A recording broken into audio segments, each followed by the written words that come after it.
This is just a test video, just see if it works. Maybe I'll record in small little bits or something. I don't know.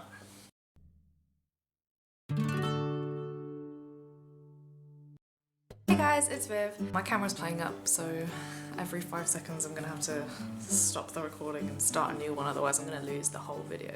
It's Saturday today. Yeah, and here's just a quick rundown of my week. One day I went to the cinema to see a film called ist wieder da. It's about Hitler waking up in modern day Germany in like 2014. It's based on a book, and as soon as I got home from the cinema I recorded like a little mini vlog so that I could talk about it without forgetting what the actual movie was about, so I'll just put that clip in here. It was the most bizarre film not the most bizarre film I've ever seen. I went with one of the colleagues from school and her son. The film was about Hitler waking up in the middle of modern Germany outside of his bunker. It was really surreal for me because obviously I'm here in Germany sitting in a cinema full of Germans watching a comedy about Hitler. After you get over the initial shock of them making a joke out of something that you are used to not being allowed to make jokes about, it does get quite funny when he discovers the internet and TV, stuff like that. I don't want to spoil the film. It gets really serious, like he kind of goes viral and he starts giving these speeches and no one thinks that he's actually the real Hitler, except the guy who sort of discovered him. And that guy gets locked away for being crazy. Spoiler.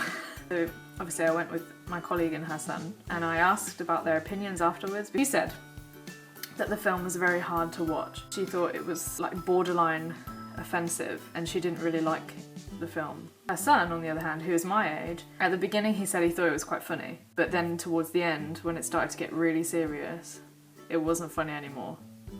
And I thought that was really interesting because from my point of view, it was bizarre that I was watching a film on this subject and I did find it kind of funny.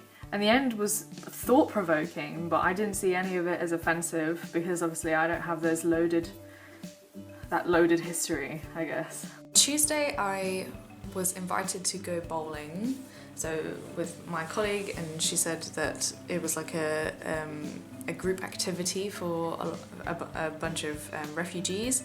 So I met some people from Syria, I met some people from, where were they from? Albania? I've forgotten.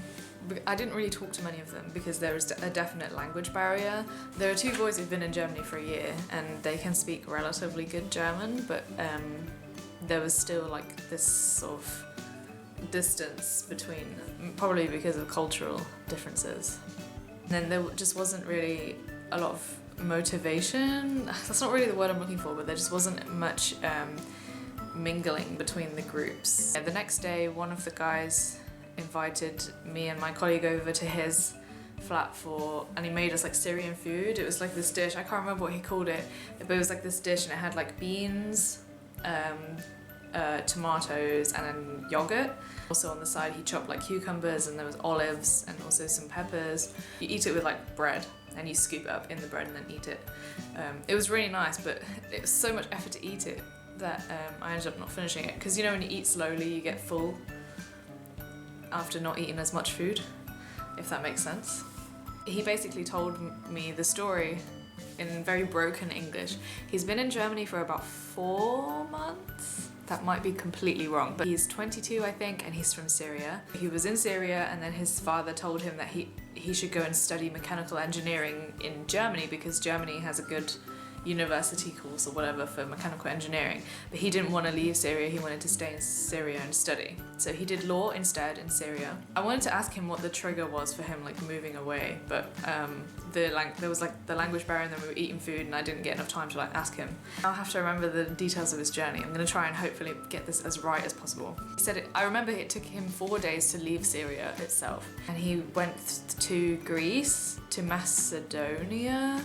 Did half of the journey without any help, so he kind of, went by foot or he walked, by himself. And I think that he might have been in small groups kind of other refugees fleeing, but he said that he couldn't sort of ask for directions or like ask, where's the train station so I can get on a train to the next country, because if people knew that he was a refugee then they would call the police and then the police would come and arrest him. Oh, he went by boat to Greece, I think towards the beginning of his journey, It was one of those like small sort of motor boats, and he paid €1,000. He said that people sort of wait at target spots for refugees, so train stations, port docks places, airports, and they offer refugees money. I mean, they offer refugees a lift for money, so they'll make loads of money off refugees and then they'll just disappear. So this guy lives in sort of the next town to me on his own in this really like barely furnished flat. He is attending this course. He goes to school 5 days a week, but it's just like to learn the German language. Yeah, Tuesday he made us this dish, also Syrian coffee, which was kind of nice. I'm not really a coffee drinker, but since I moved to Germany I've been drinking a lot of coffee. Thursday I didn't do anything, and then on Friday, which was yesterday, I chilled out for most of the day, and in the evening me and my colleague's son, we went to the cinema with one of his friends. We wanted to see a different film, but it was not showing anymore, so instead we went to see The Walk with Joseph Gordon-Levitt, and it's a pretty good film. It's like a, you know, one of your stereotypical inspirational films about achieving greatness and walking the tightrope between the Twin Towers.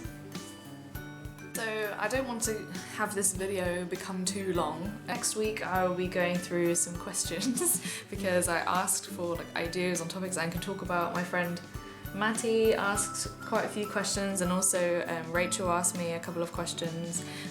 So this is just an open call. Send me all your questions of things you want to ask about. For example, Matty asked me, how scared are you about the robot uprising? And that's a legit question. So ask me stuff, anything you like. Thanks for watching. Hopefully this was some kind of comprehensive video. I've had to like keep stopping and starting the recording because my camera is just, I need a new one. It's just not cooperating with me anymore. Yeah, so thanks for watching. See you guys next week. Bye.